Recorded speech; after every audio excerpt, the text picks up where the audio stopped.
Фактовый каналының жаңылықтарының кечки топтому менен тааныштырабыз. Студияда Алина Абасова, саламатсыздарбы. Кыргыз Республикасынын президенти Сооронбай Жээнбеков бүгүн 18 мартта кыргызстандыктарга коронавирус пандемиясы боюнча кайрылуу жасады.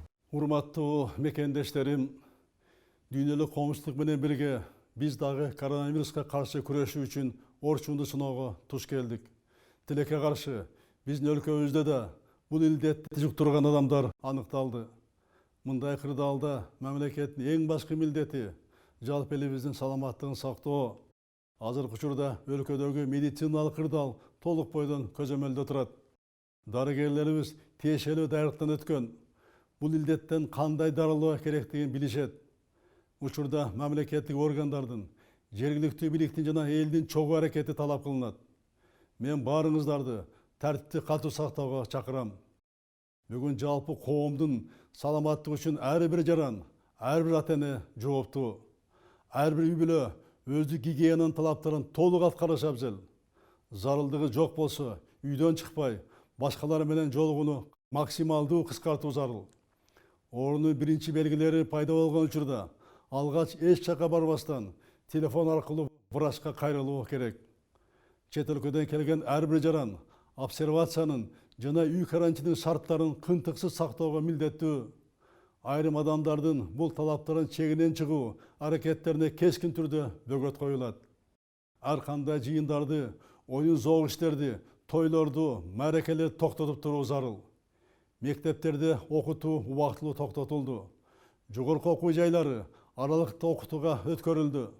Чек аралар, өткөрүү пункттары, аэропорттор катуу кайтарылган тартип менен иштеп жатат. Коомдук тартипти сактоо, өлкөнүн аймагына кирип чыгуу иштери күчөтүлгөн тартипке которулду. Урматтуу мекендештерим, азык-түлүктүн, дары-дармектин жана медициналык буюмдардын запасы жетиштүү. Бул товарлар менен калкты туруктуу камсыз үчүн мамлекеттик органдар жана жергиликтүү бийлик тынымсыз иштеп жатат. Кооптонууга себеп жок. Бүгүнкү кырдаалга өтө жоопкерчилик менен мамиле кылуу керек. Дүрбөлөң салууга, коомдун тынчтыгын бузууга аракет кылгандар, чайкоочулук кылам дегендер, тамак аштын жана дары-дармектин баасын негизсиз көтөргөндөр көз жазымда калбайт. Тиешелүү жоопкерчилигин тартат. Азыр ар бир мекендешибиз өз кызыкчылыгын көздөбөй, элибиз аман болсун, эл арасында мен аман болоюн деген түшүнүктү бекем карманасы зарыл. Вице-премьер-министр Эркин Асырандиев бүгүн медициналык бет каптарды чыгаруучу ишканага барып, андагы өндүрүш менен таанышып чыкты. Ал буга чейин Кыргызстан коронавирустун айынан 28 миллиард сом зыян тартканын жарыя кылган.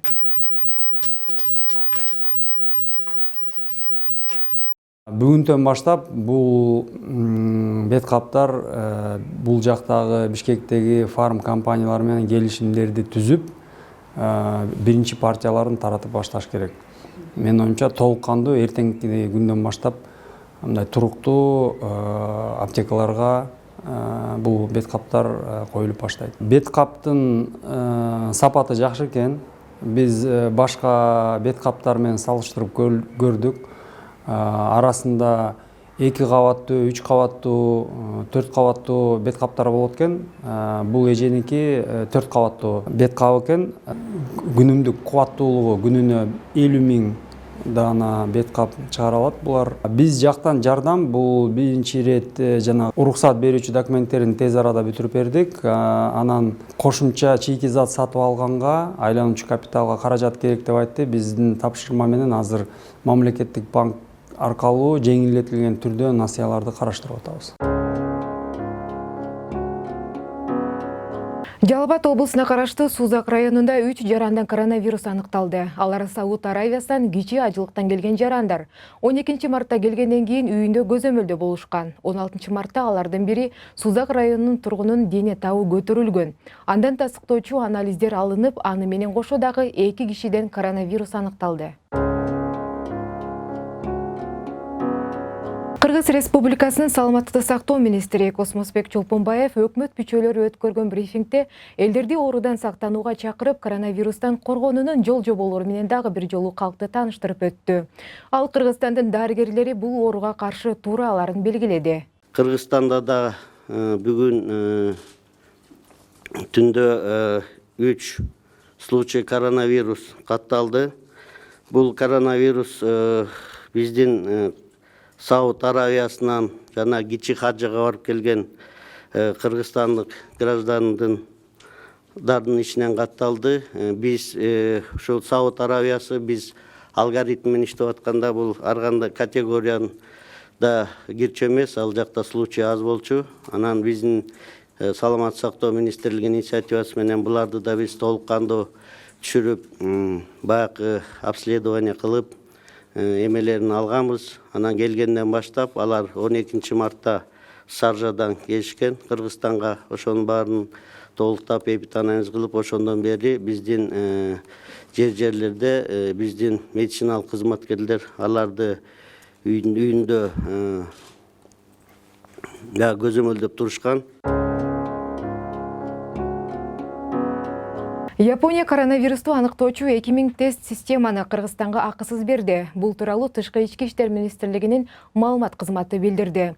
Кыргызстандын Япониядагы элчиси Мирлан Арстанбаев Япониянын жугуштуу оорулары улуттук институттун башкы директору Такажи Вакита менен жолугуп, Кыргызстандагы эпидемиологиялык кырдаал талкууланган. Андан сырткары Такажи Вакита Кыргыз элине коронавирус боюнча Япониядагы учурда кырдаал жана анын жайылышына бөгөт коюу чаралары тууралуу толук маалымат берди. Кыргызстанга келген 2000 тест системалар саламаттыкты сактоо министрлигине тапшырылган. Ушул жана башка жаңылыктар менен Факт KG сайтынан жана Факт KG TV Instagram баракчасынан дагы таанышсаңыздар болот. Бүгүнкү күнгө карата жаңылыктар топтому мына ушулар болду. Кечиңиздер көңүлдүү улансын. Саламатта туруңуздар.